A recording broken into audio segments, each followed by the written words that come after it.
Hello students. आज का video बनाते हुए मुझे बहुत ही खुशी हो रही है क्योंकि आज का वीडियो मेरे उन खास स्टूडेंट्स के लिए है जो पहली बार जिनसे अकाउंटेंसी का इंट्रोडक्शन हो रहा है। यस स्टूडेंट्स, ये 10th करके आए हुए 11th के स्टूडेंट्स के लिए है जिन्होंने अकाउंटिंग को अपनी एक स्ट्रीम के रूप में चुना है और आज से वो मेरी इस कम्युनिटी में शामिल हो गए जिसको हम अकाउंटेंसी की कम्युनिटी बोलते हैं। तो मैं वेलकम करता हूं अपने उन सभी स्टूडेंट्स का जिन्होंने अकाउंटेंसी को अपनी स्ट्रीम के रूप में चुना है। मैं उनसे कहना चाहता हूं कि आप एक ऐसी स्ट्रीम को चुने हैं जो इस पूरी दुनिया को चलाती है। यस स्टूडेंट्स, मैं इसमें कोई भी बात बढ़ा चढ़ा के नहीं कह रहा हूं कि अकाउंटिंग के लोग ही होते हैं जो इस पूरी दुनिया को चला रहे हैं। ये पूरा वर्ड एक कॉमर्शियल वर्ड है और इसको चलाने वाले कौन है? कॉमर्स के स्टूडेंट्स हैं। तो मैं आपसे यही कहना चाहूंगा कि अगर आपने कुछ भी सोचे किसी भी तरीके से कॉमर्स को अपनी स्ट्रीम के रूप में चुना है, अकाउंट को अपनी स्ट्रीम के रूप में चुना है, तो बस तैयार हो जाइए और कस के मेहनत कीजिए क्योंकि आपको क्या करना है? आपको इस परंपरा को, इस ट्रेडिशन को और आगे बढ़ाना है और अकाउंटेंसी में आपको हायर से हायर स्कोर करके अच्छे से अच्छे मार्क्स लाके आपको आगे बढ़ना है। मैं आपके भविष्य की शुभकामनाओं की प्रार्थना करता हूं और आज मैं आपके लिए आपका पहला चैप्टर करवाने जा रहा हूं और आपको आज मैं पहली बार अकाउंटेंसी से इंट्रोडक्शन करवाने जा रहा हूं। उम्मीद है आप मेरे संग जुड़े रहेंगे। हमेशा आप मेरे संग अकाउंटेंसी के, बीएसटी के और इकोनॉमिक्स के चैप्टर मेरे साथ पढ़ेंगे। मैं इसी तरीके से वीडियो आपके लिए बनाता रहूंगा। मैं आपके साथ हूं, आप तैयारी कीजिए। यह आपका पहला इंट्रोडक्शन है अकाउंटेंसी के साथ। इसी तरीके से मैं आपके बिजनेस स्टडीज के और इकोनॉमिक्स के भी वीडियो लाऊंगा और हम लोग मिलकर पढ़ाई करेंगे। आप आगे बढ़िए। चलिए तो हम शुरू करते हैं आज का वीडियो। आज का वीडियो मेरा अकाउंटेंसी की पहली बुक है जिसका नाम क्या है? इंट्रोडक्शन टू अकाउंटेंसी, यानी कि पहला ऐसा चैप्टर है जिसमें अकाउंटेंसी का आपको इंट्रोडक्शन कराया जा रहा है। स्टूडेंट्स, इसमें अकाउंटेंसी का इंट्रोडक्शन कराने से पहले आप यह जान लीजिए कि हम अकाउंटेंसी पढ़ते क्यों हैं, हम क्यों पढ़े अकाउंटेंसी को। सबसे पहले बात तो यही है। मैं सीधे आपको अकाउंटेंसी की डिफिनेशन भी बता सकता था, लेकिन मैं चाहता हूं कि आप पहले यह समझिए हम अकाउंटेंसी को पढ़ें क्यों, फिर उसके बाद हम जानेंगे कि अकाउंटेंसी क्या है, अकाउंटेंसी को पढ़ना क्यों जरूरी है। यहां पे मैंने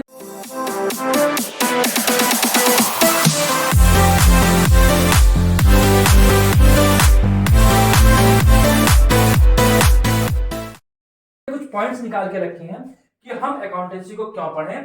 तो why accountancy is necessary, accountancy क्यों आवश्यक है या उसका इंपॉर्टेंस क्या है। यहां पे अगर मैं पॉइंट की बात करूं तो मैं कहूं कि अकाउंटेंसी का है great source of information.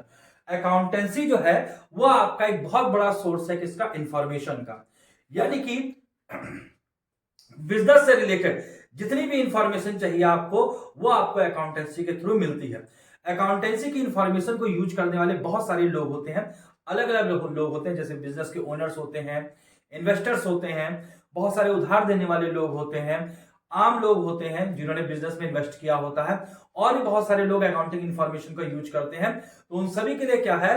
Accounting क्या है? एक इंफॉर्मेशन सिस्टम के रूप में काम करता है। तो इसलिए अकाउंटेंसी बहुत जरूरी है क्योंकि ये क्या है? ये इंफॉर्मेशन देती है बिजनेस के बारे में पूरी। यहां पे सेकंड पॉइंट है helpful is management of business. अब यहां पे क्या है? बिजनेस चलता है, बिजनेस का मैनेजमेंट चलता है। अब यहां पे क्या है कि बिजनेस तभी मैनेज सफिशिएंटली रूप से हो सकेगा जब क्या होगा? जब हमें उसके बारे में सही तरीके से इंफॉर्मेशन पता होगी। क्योंकि ये सारी सही इंफॉर्मेशन हमें किसके थ्रू पता चलती है? अकाउंटिंग के थ्रू पता चलती है। उसी से हमको पता चलता है कि बिजनेस में प्रॉफिट हो रहा है या बिजनेस में लॉस हो रहा है। तो इस तरीके से क्या करती है? अकाउंटेंसी हेल्प करती है हमारे बिजनेस के मैनेजमेंट में। जब हमको ये सारी बातें पता चलती हैं तो हम बिजनेस को अपने अच्छे तरीके से मैनेज कर सकते हैं। तो इसलिए भी अकाउंटेंसी क्या है? इसका इंपॉर्टेंस होता है। तीसरा है सिस्टमैटिक रिकॉर्ड्स। बहुत सारे लोग होते हैं, हम ये कह सकते हैं कि मान लीजिए हम कुछ रिकॉर्ड्स रखते हैं, कहीं पे कुछ लिख लिया, कहीं पे कुछ लिख लिया, कहीं पे कुछ लिख लिया, लेकिन अकाउंटेंसी में ऐसा नहीं है। अकाउंटेंसी क्या है? अकाउंटेंसी लिखने की एक प्रोसेस होती है, एक सिस्टम होता है, और अकाउंटेंसी क्या है? उस सारे सिस्टम को एक सिस्टमैटिक वे में लिखता है। सारी अकाउंटेंसी क्या है? एक सिस्टमैटिक वे में चलती है। तो हर तरीके का एक सिस्टमैटिक रिकॉर्ड रखा जाता है। क्योंकि एक सिस्टमैटिक रिकॉर्ड रखना जरूरी है बिजनेस का, इसलिए अकाउंटेंसी क्या है? बहुत ही इंपॉर्टेंट है। हमारा अगला पॉइंट है works as evidence in legal matters. मान लीजिए कोई भी लीगल मैटर हमारा फंसता है या बिजनेस रिलेटेड कोई भी लीगल मैटर्स होता है, तो जो भी आपकी अकाउंटेंसी होती है वो क्या करती है, वो आपका एविडेंस के रूप में काम करती है। वो आपके एविडेंस बताएगी कि आपने कहां से कितना लोन लिया है या आपने किसी को कितना लोन दिया है, आपके बिजनेस में कितनी कैपिटल लगी है, या और जो भी मैटर्स लीगल मैटर्स होते हैं उसके लिए अकाउंटेंसी क्या करती है, एक एविडेंस के रूप में वर्क करती है। अब अगला पॉइंट है हेल्पफुल इन डिसीजन मेकिंग। क्योंकि अकाउंटेंसी आपको बहुत सारी इंफॉर्मेशन देती है, उस इंफॉर्मेशन से बहुत सारे डिसीजंस निकाले जाते हैं, तो इस तरीके से अकाउंटेंसी क्या करती है, हमारे डिसीजन मेकिंग में हेल्पफुल होती है। तो स्टूडेंट्स यहां पे कुछ थोड़े से पॉइंट हैं जो मैंने बता रखे हैं कि अकाउंटेंसी क्यों इंपॉर्टेंट है या हमें अकाउंटेंसी क्यों पढ़नी चाहिए। इन सारे पॉइंट्स को आगे चैप्टर में डिटेल में डिस्कस किया जाएगा। चलिए अब हम ये जानते हैं कि अकाउंटेंसी क्या है, यानी कि हम अकाउंटेंसी की डिफिनेशन देखते हैं, अकाउंटेंसी क्या है वो देखते हैं और उसकी प्रोसेस को समझते हैं। चलिए स्टूडेंट्स, अकाउंट्स को जानने से पहले या अकाउंट की डिफिनेशन जानने से पहले हम ये जान लेते हैं कि अकाउंट्स की हिस्ट्री क्या है, यानी कि अकाउंट्स कहां से स्टार्ट हुआ। इसमें कुछ इंपॉर्टेंट पॉइंट्स हैं जो एक अकाउंट के स्टूडेंट के लिए जानने जरूरी हैं और ये आपके आने वाले पेपर में ऑब्जेक्टिव क्वेश्चन में या शॉर्ट क्वेश्चन में ये पूछे जा सकते हैं कि अकाउंट की हिस्ट्री क्या है। तो चलिए आइए पहले थोड़ा सा एक रिव्यू अकाउंट की हिस्ट्री का भी कर लेते हैं। ऊपर हेडिंग पड़ी है हिस्ट्री ऑफ अकाउंटेंसी, यानी कि अकाउंटेंसी का इतिहास। अब यहां भी ये बात समझ लीजिए, मैंने एक पॉइंट लिखा है history of accountancy as old as civilisation, यानी कि जब से मानव सभ्य हुआ, जब से इंसान सभ्य हुआ तब से ही अकाउंटेंसी चल रही है। अब अकाउंटेंसी कहने का मतलब वैसी नहीं जैसे कि मॉडर्न अकाउंटेंसी हम आज यूज कर रहे हैं जिसको हम डबल एंट्री सिस्टम की अकाउंटिंग कहते हैं, वैसे अकाउंटिंग ना सहित, लेकिन तब से ही अकाउंटिंग चल रही है, उसको लिखना जारी रहा है और उस तरीके से अकाउंट बनाने जारी रहे हैं, भले वो प्रिमिटिव रूप से रहे हों। अब यहां पे थोड़ा सा हम देखते हैं कि the seeds of accounting first sown, कि अकाउंटिंग के पहली बार जो बीज बोए गए इन बेबीलोनिया और इजिप्ट में बोए गए अराउंड 4000 बीसी, यानी कि सबसे पहले हमें अकाउंटेंसी का अगर कोई पुराना रिकॉर्ड देखने को मिलता है, जो मॉडर्न अकाउंटिंग का जो पुराना रिकॉर्ड है वो कहां मिलता है, हमको 4000 बीसी में मिलता है। कहां मिलता है, बेबीलोनिया और इजिप्ट में मिलता है। वो लोग अपने अकाउंटिंग रिकॉर्ड्स रखा करते थे सिस्टमैटिक वे में। अब यहां पे एक खास बात मैं बताऊं कि हमारे इंडिया के लोग भी कुछ पीछे नहीं थे, उन्होंने भी क्या किया, अपने अकाउंटिंग रिकॉर्ड्स रखते थे, जिसको हम क्या कहते थे, जिसको हम इंडियन अकाउंटिंग सिस्टम भी बोलते थे। देखें इंडियंस लोग किस तरीके से रखते थे, 23 सेंचुरीज अगो, यानी कि बहुत समय पहले 23 सेंचुरी अगो कौटिल्य का नाम आप सभी ने सुना होगा। कौटिल्य को हम और किस नाम से जानते हैं, उनका सबसे फेमस नाम है चाणक्य। जैसे स्टूडेंट्स, चाणक्य ने कौन सी बुक लिखी थी, Kautilya wrote a book name अर्थशास्त्र। कौन सी बुक थी, आज भी उनकी बुक का ये नाम बहुत फेमस है, अर्थशास्त्र।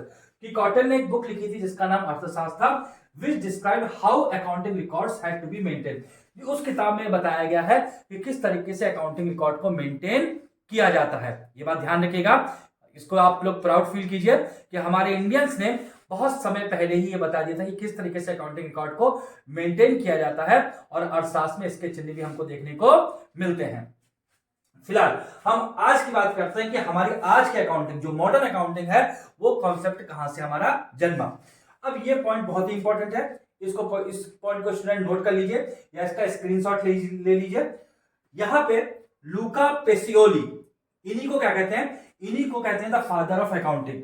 आपकी जो मॉडर्न अकाउंटिंग है उनके पिता कौन है, लूका पेसियोली ऑफ इटली। कहां के थे ये, इटली के थे। उन्होंने रोट ए बुक, उन्होंने एक बुक लिखी। अब यहां पे ब्रैकेट के अंदर जो बुक का नाम लिखा है वो इटालियन भाषा में लिखा है, जिसका इंग्लिश में नाम मतलब है review of arithmetica and geometric proportions. ये उसका लैटिन नाम, ये उसका इटालियन नाम है सुम्मा डी अर्थमेटिसिया ज्योमेट्रिया प्रोपोर्शन एट प्रोपोर्शनैलिटी। ये उसका इटालियन नाम है। अगर उसको इंग्लिश में ट्रांसलेट करते तो उसका इंग्लिश में नाम है review of arithmetica and ज्योमेट्रिसिया proportions. ये नाम आपसे पूछा जा सकता है लेकिन नाम इंग्लिश में ही आएगा। तो किसने सबसे पहले लिखी बुक अकाउंटेंसी की, लूका पेसियोली ने लिखी, जिनको कहते हैं the father of accounting. In Venice, Venice वही इटली शहर में, इटली मतलब इटली में ही वेनिस शहर है, इन वेनिस में लिखी 1494 में। इस पॉइंट को नोट कीजिएगा, कब लिखी गई, 1494 में लिखी गई। इज कंसीडर्ड फर्स्ट बुक, उसको माना जाता है कि वो पहली बुक है ऑन डबल एंट्री सिस्टम, यानी कि जो हम आज अकाउंटेंसी यूज कर रहे हैं उसको डबल एंट्री सिस्टम कहते हैं। चलिए थोड़ा डबल एंट्री सिस्टम बता दूं कि डबल एंट्री सिस्टम में क्या होता है कि हमारे हर ट्रांजैक्शन के दो एस्पेक्ट होते हैं, एक डेबिट और एक क्रेडिट। अभी जब हम आगे अकाउंटेंसी पढ़ेंगे तो उसमें मैं आपको डेबिट और क्रेडिट के बारे में पूरा डिटेल में समझाऊंगा। फिलहाल ये समझ लीजिए कि हमारा डबल अकाउंटिंग का कॉन्सेप्ट है जिसमें एक डेबिट होता है और एक क्रेडिट होता है। और ये भी सबसे पहले किसमें कहा गया, ही also use the terms of debit. Debit को देखिए इस तरीके से डीआर लिखा जाता है डेबिट, एंड क्रेडिट, क्रेडिट को सीआर लिखा जाता है क्रेडिट। ये भी इटालियन ओरिजिन के शब्द थे जिनको वहां से लिया गया है और उनको इंग्लिश में डेबिट एंड क्रेडिट भी सबसे पहले शब्द किसने यूज किए, लुका पेसियोली ने ही यूज किए। तो आप देख सकते हैं इस तरीके से हमारे 3 पॉइंट है और इसमें जो तीसरा पॉइंट है मेरा लुका पेसियोली वाला, वो आपके एग्जाम के लिए बहुत ही इंपॉर्टेंट है। इसको आप स्क्रीनशॉट ले सकते हैं या स्क्रीन को रोक के आप इसको क्या कर सकते हैं, इसको आप राइट डाउन भी कर सकते हैं। स्टूडेंट इसको देख लीजिए, इसको नोट कर लीजिए, इंपॉर्टेंट पॉइंट है आपके। अब चलिए हम अकाउंटिंग की डिफिनेशन देखें और समझें कि हम अकाउंटिंग क्या पढ़ रहे हैं और क्या है अकाउंटिंग हमारी। चलिए स्टूडेंट्स, मैंने आपको ये बताया कि अकाउंटिंग हम क्यों पढ़नी चाहिए और मैंने आपको अकाउंटिंग की हिस्ट्री बताई। अब चलिए हम अपने मेन पॉइंट पे आते हैं और देखते हैं कि अकाउंटिंग की डिफिनेशन क्या है। चलिए अकाउंटिंग समझने के, अब अकाउंटिंग क्या है। सबसे पहले यहां पे मैंने अकाउंटिंग की 2 डिफिनेशन लिखी हुई है। इसमें जो पहली वाली डिफिनेशन है वो American institute of certified public accounts के द्वारा दी गई है। यही डिफिनेशन आपकी एनसीईआरटी की बुक में लिखी गई है, जहां से मैंने इसको लिखा हुआ है, आप इसको देख सकते हैं। ये डिफिनेशन थोड़ी टिपिकल है, इसीलिए मैंने इसी डिफिनेशन को थोड़ा सा श्रिंक करके अपनी लैंग्वेज में लिखा है, जो आपको अकाउंटिंग को थोड़ा इजी वे में दिखाता है। चलिए हम पहले दोनों डिफिनेशन को देख लेते हैं, समझ लेते हैं, फिर अकाउंटिंग को समझते हैं। तो इसके अकॉर्डिंग क्या है, पहले डिफिनेशन के according, accounting is an art, accounting एक कला है ऑफ रिकॉर्डिंग। ध्यान रखिएगा, अकाउंटिंग एक कला है रिकॉर्ड करने की, क्लासिफाइंग यानी कि बांटने की, एंड समराइजिंग और समराइज करने की इन ए सिग्निफिकेंट मैनर। कैसे करती है 3 काम, यानी कि अकाउंटिंग हमारे 3 काम करती है, रिकॉर्ड करती है, क्लासिफाई करती है और समराइज करती है। अब आप पूछ सकते हैं सर किस चीज को रिकॉर्ड करती है, किस चीज को क्लासिफाई करती है, किस चीज को समराइज करती है। तो ऐसा होता है जो बिजनेस के डे टू डे ट्रांजैक्शंस होते हैं, यहां पे बात उनकी हो रही है कि अकाउंटिंग उन ट्रांजैक्शंस को क्या करती है, रिकॉर्ड करती है, क्लासिफाई करती है और समराइज करती है इन ए सिग्निफिकेंट मैनर, यानी कि एक बहुत ही उचित तरीके से, इस तरीके से करती है, and in terms of money. और कैसे, वही ट्रांजैक्शन नोट होते हैं जो मनी टर्म्स में होते हैं, transactions and events which are in part at least of financial character. यहां पे ये फाइनेंशियल करेक्टर वाले पॉइंट को ध्यान रखिएगा कि वही ट्रांजैक्शन नोट होते हैं जो क्या होते हैं, जो फाइनेंशियल करेक्टर वाले होते हैं। अब इसके बारे में डिटेल से बात करेंगे। फाइनेंशियल करेक्टर के होते हैं and interpreting the results thereof, और फिर उसके बाद इन ट्रांजैक्शन को रिकॉर्ड करके, क्लासिफाई करके, समराइज करके जो भी कुछ आता है उसके बाद आने वाले रिजल्ट को क्या करते हैं, इंटरप्रेट किया जाता है। ये एक डेफिनेशन है अमेरिकन इंस्टीट्यूट के द्वारा दी गई, जो कि आपके एनसीईआरटी की बुक में भी दी हुई है। अब इसी डेफिनेशन को थोड़ा मैंने इजी लैंग्वेज में लिखा है जिससे आप अकाउंटेंसी को अच्छी तरीके से समझ सकें। आप चाहे तो दूसरी वाली डेफिनेशन का यूज कर सकते हैं। अब यहां पे अकाउंटेंसी क्या है, accountancy is a process. Accountancy क्या है, एक प्रोसेस है। ध्यान रखिएगा, अकाउंटेंसी एक प्रोसेस है आइडेंटिफाई करने का, मेजरिंग करने का, रिकॉर्डिंग करने का, कम्युनिकेटिंग करने का, द रिक्वायर्ड इंफॉर्मेशन, जितनी भी इंफॉर्मेशन हमको जरूरत है, क्या किस चीज को रिकॉर्ड करता है, किस चीज को आइडेंटिफाई करता है, किस चीज को मेजर करता है, किस चीज को रिकॉर्ड करते हैं, कम्युनिकेटिंग किस चीज को करते हैं। अभी मैंने बताया जो ट्रांजैक्शंस होते हैं उनको क्या किया था, उनको आइडेंटिफाई किया था है कि किस तरह के ट्रांजैक्शन हमारे अकाउंट से रिलेटेड है और कौन से हमारे अकाउंट के लिए इंपॉर्टेंट ट्रांजैक्शंस नहीं है। उनको मेजर किया जाता है कि उनको लिखा जाना है कि नहीं, फिर उनको रिकॉर्ड किया जाता है और उनके संग कम्युनिकेटिंग की जाती है, the record information of financial nature. ये फाइनेंशियल नेचर वाला पॉइंट ध्यान रखिएगा कि कौन से ट्रांजैक्शंस होते हैं जो फाइनेंशियल नेचर के होते हैं। अब हमने अकाउंट की 2 डेफिनेशन देखी। अब यहाँ पे कुछ इंपॉर्टेंट पॉइंट्स हमारे निकल के आते हैं। अब इन इंपॉर्टेंट पॉइंट्स को हम देख लेते हैं कि अकाउंटिंग के बारे में क्या क्या इंपॉर्टेंट पॉइंट निकल के आते हैं। सबसे पहला जो पॉइंट मेरा निकल के आता है कि अकाउंटिंग क्या है, अकाउंटिंग एक प्रोसेस है। कौन सी प्रोसेस होती है, अकाउंटिंग प्रोसेस है। क्या करने की प्रोसेस है, सबसे पहले आइडेंटिफाई करती है। आप पूछ सकते हैं किसको आइडेंटिफाई करती है? ट्रांजैक्शंस को आइडेंटिफाई किया जाता है। फिर क्या किया जाता है? उनको मेजर किया जाता है, उनको रिकॉर्ड किया जाता है, उन ट्रांजैक्शंस से फिर कम्युनिकेट किया जाता है, कम्युनिकेशन होता है। और वो ट्रांजैक्शंस कैसे होने चाहिए? वो ट्रांजैक्शन फाइनेंशियल नेचर के होने चाहिए, यानी कि ट्रांजैक्शन ऐसे होने चाहिए जिनको हम मनी टर्म्स में एक्सप्रेस कर सके। अगर आप किसी ट्रांजैक्शंस को मनी टर्म्स में एक्सप्रेस नहीं कर सकते हैं तो फिर वो आपके अकाउंटिंग के लिए नहीं होगा। तो अकाउंटिंग ट्रांजैक्शंस कैसे होने चाहिए? फाइनेंशियल नेचर के होने चाहिए।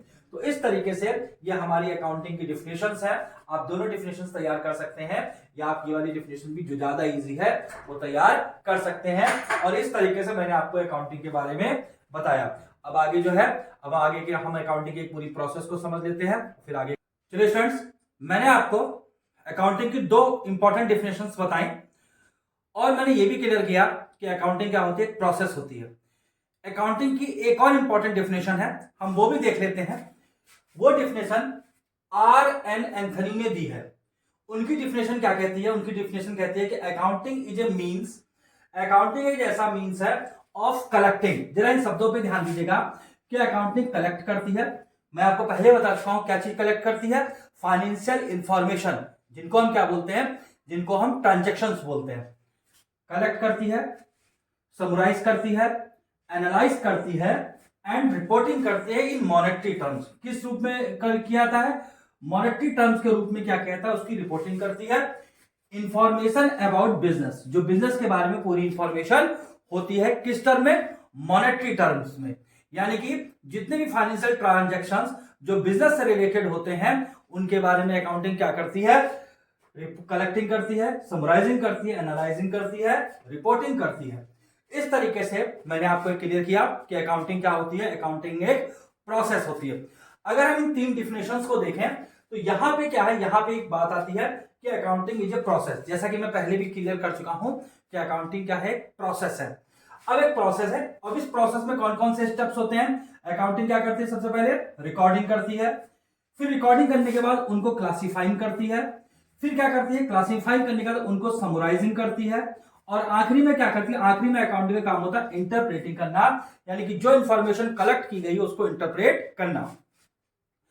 कलेक्टिव रूप से जो स्टेप्स होते हैं उनको हम अकाउंटिंग प्रोसेस कहते हैं, या कई बार इनको अकाउंटिंग साइकिल भी कहा जाता है।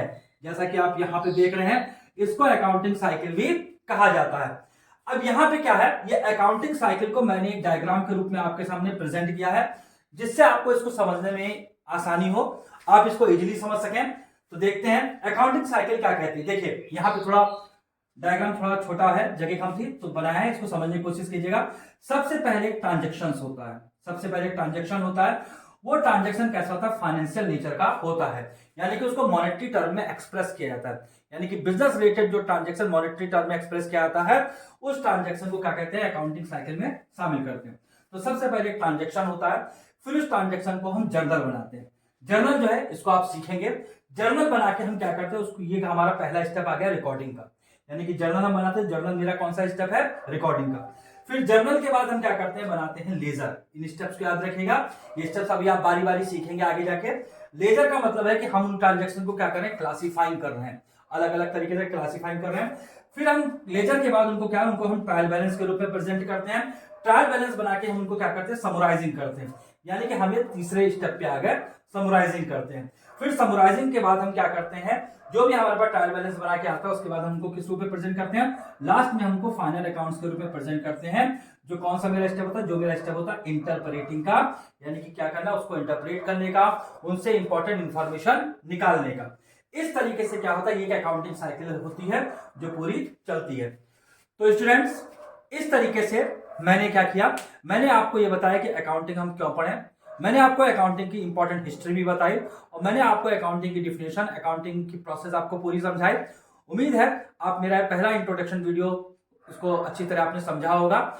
इससे रिलेटेड मैं आपको कुछ क्वेश्चन भी दे रहा हूं। अगर आपने मेरे वीडियो को अच्छी तरीके से समझा है, उसको जाना है, तो आप इन इंपॉर्टेंट क्वेश्चंस के आंसर दे सकेंगे। अगर इन क्वेश्चंस का आंसर आप नहीं दे पा रहे हैं तो फिर से एक बार वीडियो को रिवर्स करके आप देखिए और अच्छी तरीके से इस अकाउंटिंग को समझिए। अब इंतजार कीजिए, आपको इसके जल्दी जल्दी अकाउंटिंग के और वीडियो मिलेंगे। मैं आपकी पूरी अकाउंटिंग की तैयारी कराऊंगा। इसके साथ साथ आप बिजनेस स्टडीज और इकोनॉमिक्स की भी तैयारी मेरे साथ कीजिए। मैं आपके साथ रहूंगा, आपके फर्स्ट ईयर में भी और आपके इंटर में भी। तब तक के लिए बेस्ट ऑफ लक, तैयारी कीजिए, मेहनत कीजिए। स्टूडेंट्स, आज के हमारे वीडियो रिलेटेड क्वेश्चंस हैं, who is the father of modern accounting system. दूसरा क्वेश्चन है, what are the steps in accounting process. और थर्ड क्वेश्चन है, एक्सप्लेन अकाउंटिंग साइकिल। अगर आपने वीडियो को ध्यान से देखा है तो इन क्वेश्चंस के आंसर दे सकते हैं, अगर नहीं दे पा रहे हैं तो वीडियो को फिर से देखिए।